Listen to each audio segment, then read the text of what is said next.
आप सबने देखा कि जब जो भी अभी एनटीपीसी 3 फेब को जो भी फर्स्ट और सेकंड शिफ्ट में जितने सारे क्वेश्चंस आए थे ऑलमोस्ट यही क्वेश्चन थे।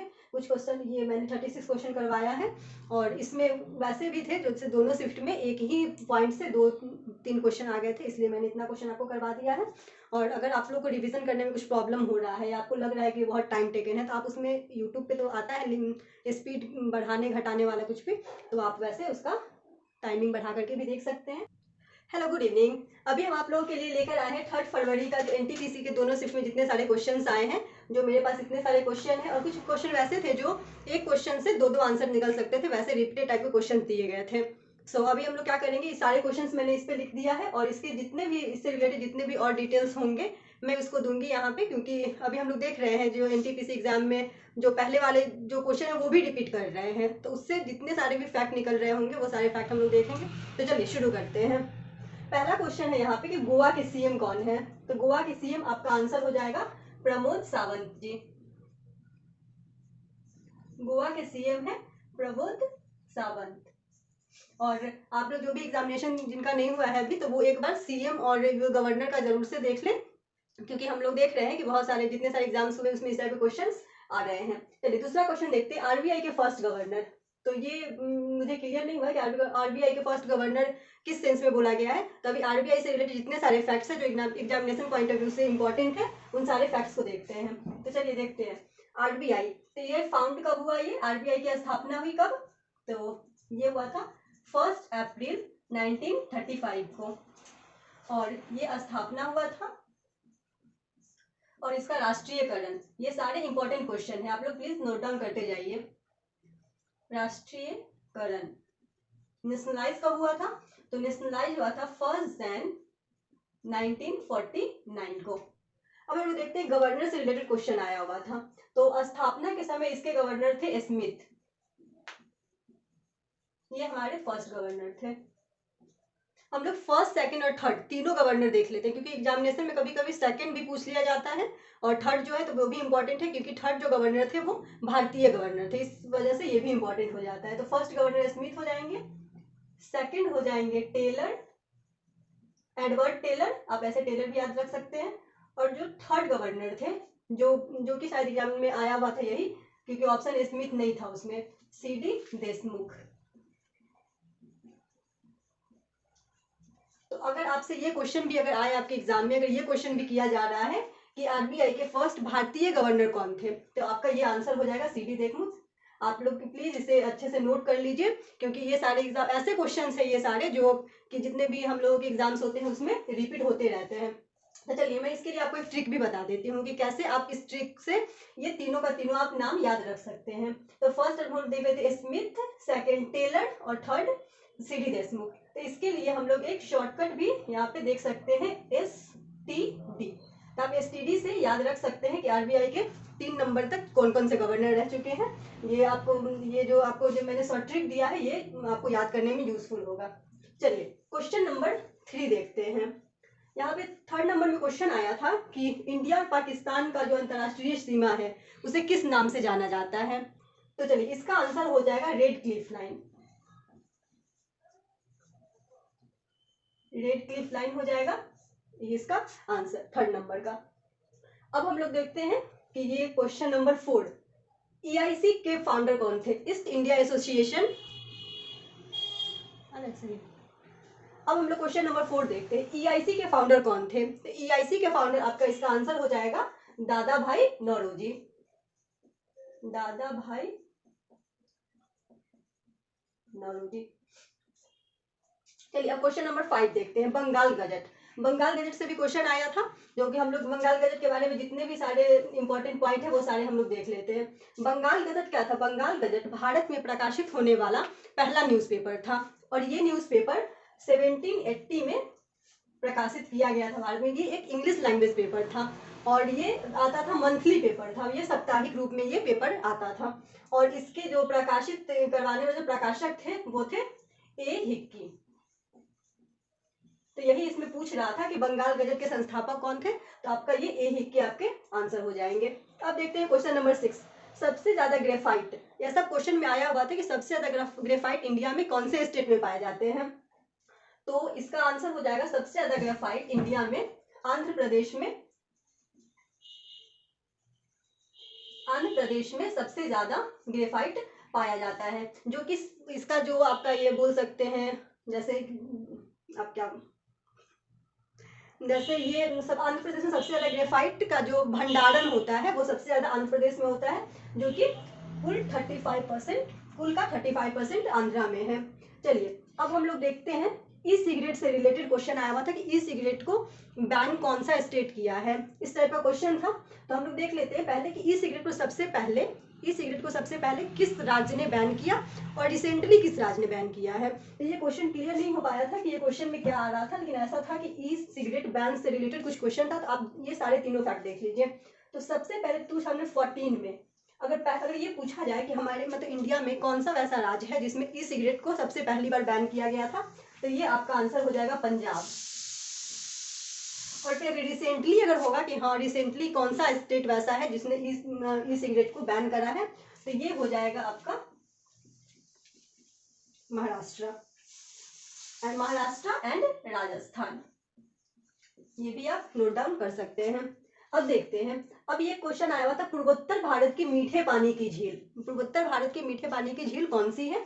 अब ये क्वेश्चन था, तो इसका आंसर हो जाएगा आपका लोकटक झील, लोकटक झील जो कि मणिपुर में है।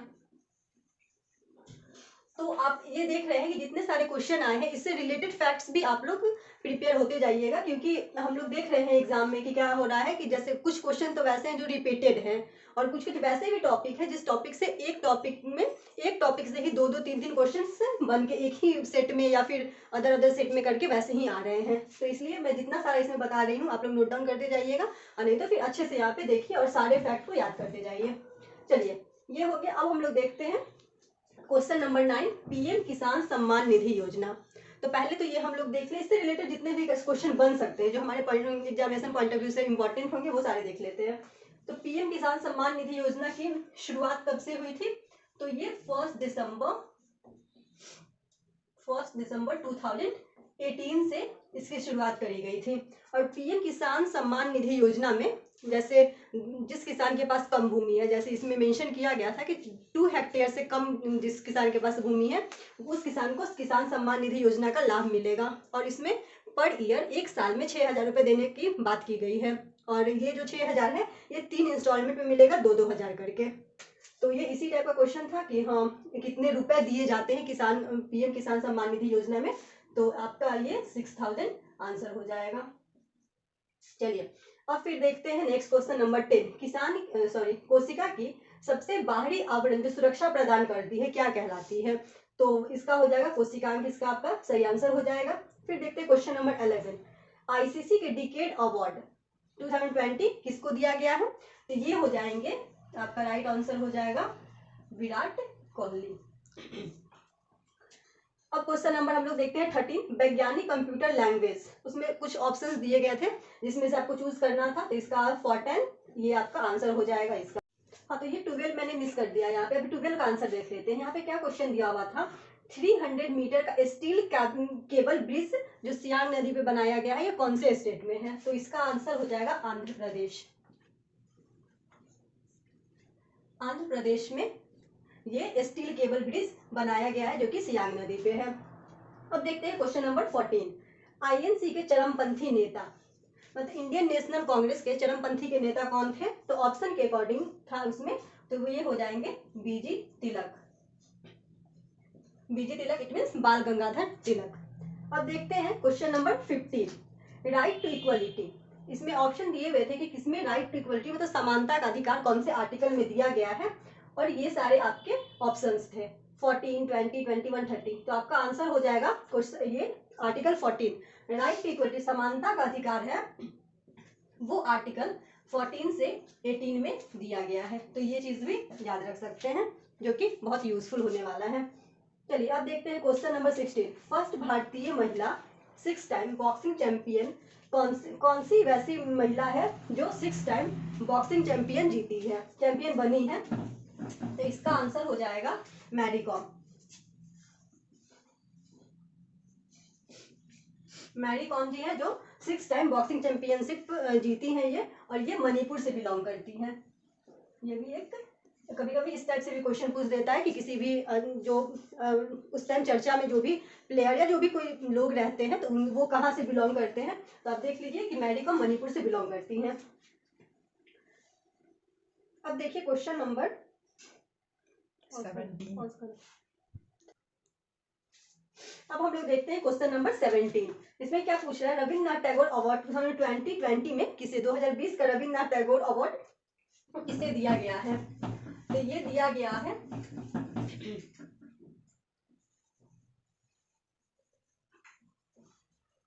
राजकुमार झा को। रविन्द्रनाथ टैगोर का जो ये अवार्ड है 2020 का, जो लिटरेचर के क्षेत्र में दिया जाता है, राजकुमार झा को दिया गया है। अब नेक्स्ट क्वेश्चन देखते हैं, ऑपरेशन विजय। ऑपरेशन विजय क्या है। तो ऑपरेशन विजय जो है, ऑपरेशन विजय क्या है और ये कब शुरू किया गया था, कब चलाया गया था। तो ऑपरेशन विजय कारगिल युद्ध के समय 1999 में चलाया गया था। तो ये आई थिंक ये ईयर ही पूछ रहा था कि ऑपरेशन विजय किस युद्ध के समय और कब चलाया गया था। तो इसका आपका हो जाएगा कारगिल युद्ध। कारगिल युद्ध के टाइम में चलाया गया था, और ये ईस्वी कौन सा हो जाएगा, तो 1919 में। अब देखते हैं वित्त का लेखा जोखा कौन रखते हैं या कौन प्रस्तुत करते हैं। तो ये आपका मुख्य लेखा नियंत्रक इसका आपको आंसर हो जाएगा। अब नेक्स्ट क्वेश्चन देखते हैं, क्वेश्चन नंबर 20। खिलाफत आंदोलन से रिलेटेड क्वेश्चन था। तो अभी हम लोग देख लेते हैं खिलाफत आंदोलन की शुरुआत कब करी गई थी और किसने इसको किया था। तो खिलाफत आंदोलन की शुरुआत 1919 में किया गया था अली ब्रदर्स के, अली बंधु के द्वारा।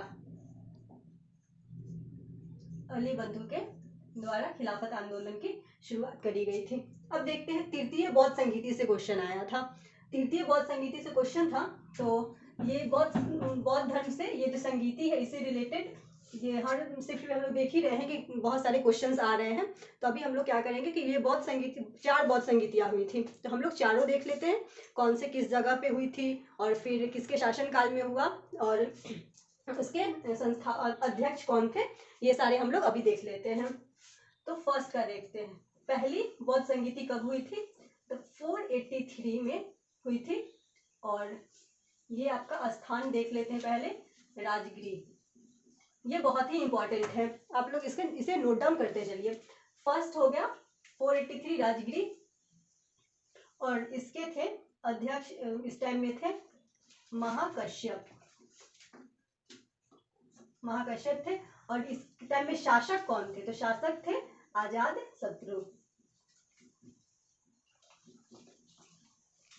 आजाद शत्रु के टाइम में 483 में ये फर्स्ट बौद्ध संगीति हुई थी। अब हम लोग सेकंड देख लेते हैं, तो वैसे ही देख लेंगे। पहले ये सेकंड हुआ था 383 में, और ये हुआ था पाटलिपुत्रा में।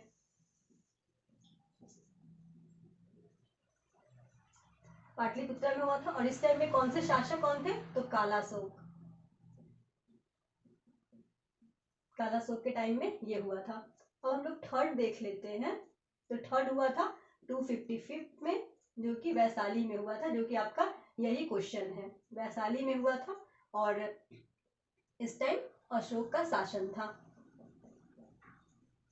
फोर्थ देख लेते हैं, फोर्थ नंबर, तो ये फर्स्ट सेंचुरी में हुआ। इसमें ये मेंशन है फर्स्ट सेंचुरी करके, प्रथम शताब्दी करके इसमें आता है। तो फर्स्ट सेंचुरी में हुआ था, और ये कुंडलवन में हुआ था। कुंडलवन जो कि कश्मीर में है, और इस टाइम कनिष्क का शासन था।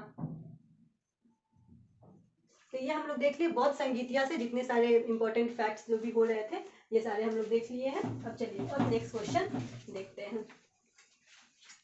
नेक्स्ट क्वेश्चन है कि यंगेस्ट नोबल, सबसे कम उम्र में नोबेल प्राइज किसे मिला है। 2020 तक दिया हुआ था, सबसे कम उम्र में किसे मिला है। तो इसका आंसर हो जाएगा ऑप्शन के अकॉर्डिंग मलाला यूसुफजई।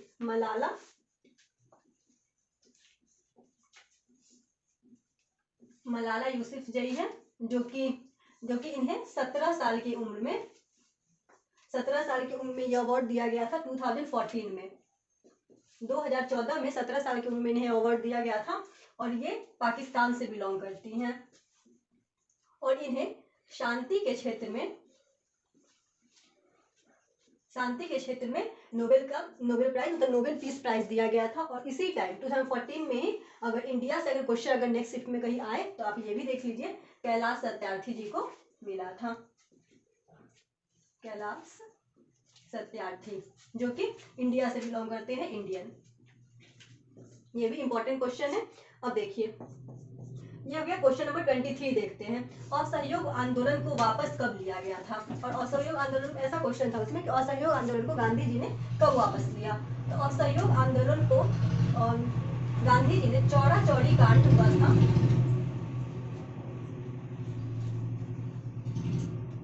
चौड़ा चौड़ी कांड के बाद, जो कि ये हुआ था आपका 5 फेब 1922। 5 फरवरी 1922 को चौड़ा चौड़ी कांड हुआ था, जो कि गोरखपुर यूपी में है। और इसी के 7 दिन के बाद, इट मीन्स 12 फरवरी 1922 को गांधी जी ने असहयोग आंदोलन को वापस ले लिया था। ये दोनों डेट इंपॉर्टेंट है, इसलिए दोनों को ध्यान से देख लीजिए। अब हम लोग देखते हैं क्वेश्चन नंबर 24। क्वेश्चन नंबर 24 कि एलिमेंट नहीं है। कुछ ऑप्शंस दिए गए थे जिसमें से वो पिक करना था कि कौन सा एलिमेंट नहीं है, जिसका राइट आंसर सी का होगा। ये देख लीजिए। अब ये क्वेश्चन था बृहदेश्वर मंदिर, ये मंदिर कहाँ है। तो ये हो जाएगा अपना तमिलनाडु में है। मैच कर लीजिए और याद भी कर लीजिए। अमनप्रीत सिंह के बारे में बोला गया था कि अमनप्रीत सिंह किस खेल से संबंध रखते हैं। तो ये निशानेबाज है, इट मीन शूटिंग से, इनका रिलेशन शूटिंग से। अब हम लोग देखते हैं क्वेश्चन नंबर 27। इसमें आया था नबार्ड का फुल फॉर्म। तो पहले हम लोग देख लेते हैं कि नबार्ड की स्थापना कब हुई थी, ये भी इंपॉर्टेंट है। तो देख लीजिए नबार्ड की स्थापना 1982 में हुआ था, ये भी इंपॉर्टेंट है, देख लीजिए। और नबार्ड का फुल फॉर्म आया था, तो ये हो जाएगा नेशनल बैंक फॉर एग्रीकल्चर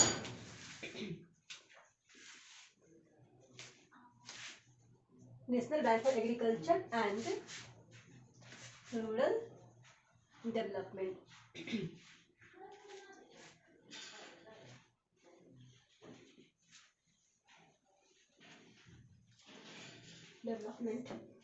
अब देखते हैं क्वेश्चन नंबर 28 क्या है। प्रथम लोकसभा चुनाव ये कब हुआ था। तो ये हो जाएगा प्रथम लोकसभा चुनाव 1952। एक क्वेश्चन था क्वेश्चन नंबर 29 लौह पुरुष। तो ये हो जाएगा सरदार वल्लभ भाई पटेल। नेक्स्ट देखते हैं एक 30 क्वेश्चन था फेम 2। फेम 2 का रिलेशन किससे है। तो ये उसमें ऑप्शन था, उसमें व्हीकल सब्सिडी से रिलेटेड है। तो ये व्हीकल सब्सिडी आपका आंसर हो जाएगा। अब देखते हैं क्वेश्चन नंबर 31। क्वेश्चन नंबर 31 है कि डेंटिस्ट के द्वारा कौन सा लेंस यूज किया जाता है। ये तो ये हो जाएगा आपका कॉनकेव लेंस, जिसको हम लोग हिंदी में अवतल लेंस कहते हैं। अब एक क्वेश्चन है, नेक्स्ट क्वेश्चन है लिटमस पेपर से रिलेटेड क्वेश्चन था। तो हम लोग देख लेते हैं लिटमस पेपर से क्या क्या क्वेश्चन बन सकता है, ये सारे हम लोग देख लेते हैं। तो पीएच स्केल की पहले चर्चा कर लेते हैं। पीएच स्केल, तो पीएच स्केल जो जानते हैं, आप सब जानते ही होंगे कि 0 से लेकर 14 तक पीएच स्केल का लिमिटेशन होता है। जिसमें 7 क्या होता है, 7 को न्यूट्रल बोला जाता है, जिसको उदासीन कहते हैं। 7 उदासीन होता है। और इससे इधर वाले जो कम वाले होते हैं ये अम्ल होते हैं, और यहाँ से यहाँ इधर ये भस्म या क्षार बोल सकते हैं।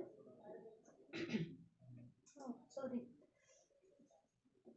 क्षार।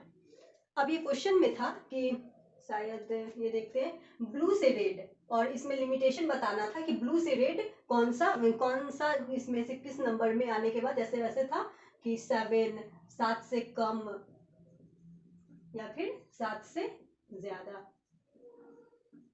तो ये हम लोग को पता है या नहीं पता है तो जान लीजिए कि जो अम्ल होता है, अम्ल क्या करता है, ब्लू को रेड कर देता है। तो ये जो हो जाएगा, ये 7 से कम वाला जो होगा वो ब्लू लिटमस पेपर को रेड कर देगा, मतलब नीले को लाल कर देगा। और वैसे ही उल्टा हो जाएगा, जो 7 से ज्यादा है, यहाँ से यहाँ है, ये लाल लिटमस पत्र को नीला कर देगा। तो रेड से ब्लू हो जाएगा। ये इंपॉर्टेंट है, ये आप लोग अच्छे से देख लीजिए। फिर देखते हैं हम लोग 33 नंबर क्वेश्चन में योजना आयोग। तो योजना आयोग से हम देख रहे हैं हम लोग कि अभी के सेट में भी योजना आयोग से दो क्वेश्चन आए हुए थे। इसमें से योजना आयोग से और कुछ क्वेश्चन तो ऐसे आ रहे हैं अभी एनटीपीसी के एग्जाम में जो कि वो डिट्टो क्वेश्चन रिपीट कर दिया जा रहा है, इसीलिए ये सारे क्वेश्चन जितने भी इसको अच्छे से कीजिए। देखिए योजना आयोग से रिलेटेड जितने सारे फैक्ट्स हैं वो देख लेते हैं जो कि नॉर्मली एग्जामिनेशन में आते हैं। तो पहले देख लेते हैं इसकी स्थापना कब हुई। तो इसकी स्थापना 24 मार्च 1950 को योजना आयोग की स्थापना हुई और इसके जो अध्यक्ष होते हैं वो पीएम होते हैं। तो इस टाइम में इसके अध्यक्ष कौन रहे होंगे, तो हम सबको पता है कि 1950 में जवाहरलाल नेहरू जी पीएम थे, तो ये हो गया। और ये हम अब ये क्वेश्चन अब तो योजना आयोग की जगह पे नीति आयोग आ गया है। तो योजना आयोग 1 जनवरी 2015 से ये 14 तक ही था, 2014 तक योजना आयोग था। अब योजना आयोग की जगह पे 1 जनवरी 2014 से नीति आयोग आ गया है। ये डेट भी इंपॉर्टेंट है इसलिए इसको ध्यान से देखिए। ये डेट भी इतने मैंने जितने सारे फैक्ट बताऊंगी मैं अभी वो सारे इंपॉर्टेंट है।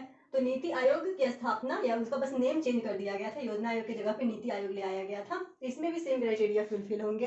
जैसे इसके अध्यक्ष कौन होंगे, तो अब इस टाइम में ये क्वेश्चन में आया हुआ था कि जब नीति आयोग योजना आयोग से नीति आयोग में जब बदला गया था तो इसके अध्यक्ष कौन थे, तो इसके अध्यक्ष पीएम होते हैं। तो 2015 में भी पीएम नरेंद्र मोदी जी थे,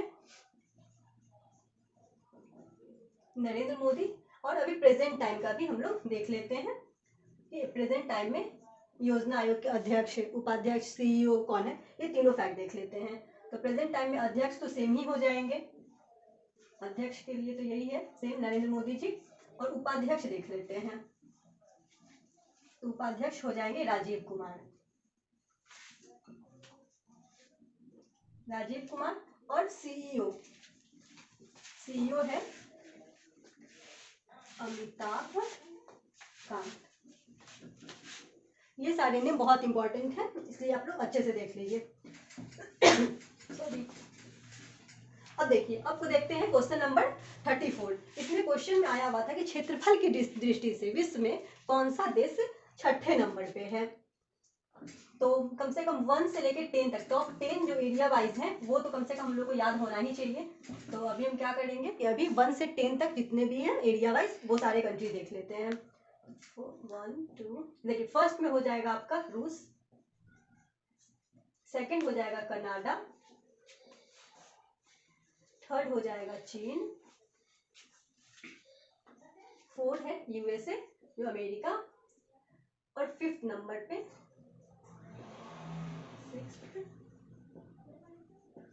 फिफ्थ नंबर पे हो जाएगा ब्राजील, सिक्स नंबर पे हो जाएगा ऑस्ट्रेलिया जो कि क्वेश्चन में पूछ रहा था, ऑस्ट्रेलिया जो कि यही क्वेश्चन था, यही आपका आंसर हो जाएगा ऑस्ट्रेलिया। साथ में आप लोगों को पता ही होगा, सबको पता है अपना भारत 8 में, 9 में, 10 में। अर्जेंटीना हो जाएगा 8 नंबर पे, 9 नंबर पे हो जाएगा कजाकिस्तान, और 10 नंबर पे हो जाएगा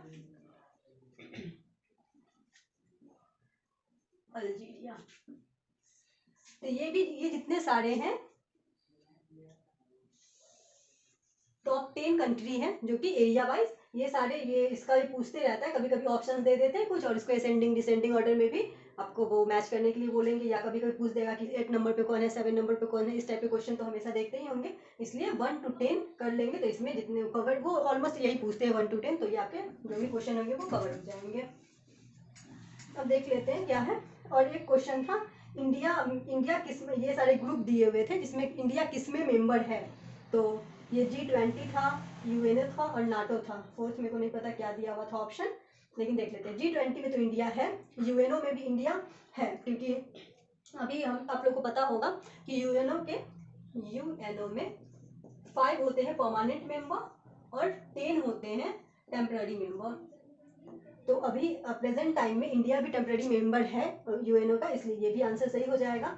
और ये नाटो का सदस्य इंडिया नहीं है, इसलिए आपका राइट आंसर नाटो हो जाएगा। मतलब इंडिया इसमें नहीं है, आंसर यही पूछ रहा था क्वेश्चन में, तो ये नाटो आंसर हो जाएगा। और एक और चीज, एक और क्वेश्चन बनता है यूएनओ से, इंडिया से रिलेटेड, कि अब तक इंडिया कितने बार यूएनओ का सदस्य हो चुका है। अब तक इंडिया अब तक 8 बार यूएनओ का सदस्य बन चुका है, जिसका कार्यकाल, जो भी टेम्पररी मेंबर जो भी होते हैं उनका कार्यकाल 2 वर्षों का होता है। ये भी इंपॉर्टेंट है, ये भी याद रखें। और अब तक इंडिया 8 बार यूएनओ का मेंबर बन चुका है। अब लास्ट क्वेश्चन देखते हैं तो क्या है कि मॉनिटर के स्क्रीन पर जो दिखाई देता है, जो उसको क्या कहा जाता है। तो ये वीडियो हो जाएगा, विजुअल डिस्प्लेस्ड यूनिट। तो यही आप सबने देखा कि जो भी अभी एनटीपीसी 3 फेब को जो भी फर्स्ट और सेकंड शिफ्ट में जितने सारे क्वेश्चन आए थे, ऑलमोस्ट यही क्वेश्चन थे। कुछ क्वेश्चन ये मैंने 36 क्वेश्चन करवाया है, और इसमें वैसे भी थे जो दोनों शिफ्ट में एक ही पॉइंट से 2-3 क्वेश्चन आ गए थे, इसलिए मैंने इतना क्वेश्चन आपको करवा दिया है।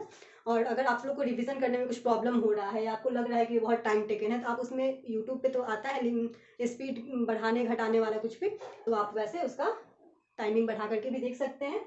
चलिए, और जो भी व्यूवर देख रहे हैं ये वीडियो, अगर आप लोगों को किसी भी टॉपिक से, जैसे मैथ्स हो गया, रीजनिंग हो गया, इंग्लिश हो गया, और ये जो भी है उसमें अगर कोई इंपॉर्टेंट, अगर आपको कोई टॉपिक है या जीएस पेपर में आपको जो इंपॉर्टेंट टॉपिक है और जो आपको समझ में नहीं आ रहा है, या आप चाहते हैं कि मैं उस पे वीडियो बनाऊं, तो आप कमेंट बॉक्स में कमेंट ड्रॉप करें, मैं उस पर वीडियो बनाऊंगी। Okay, thank you.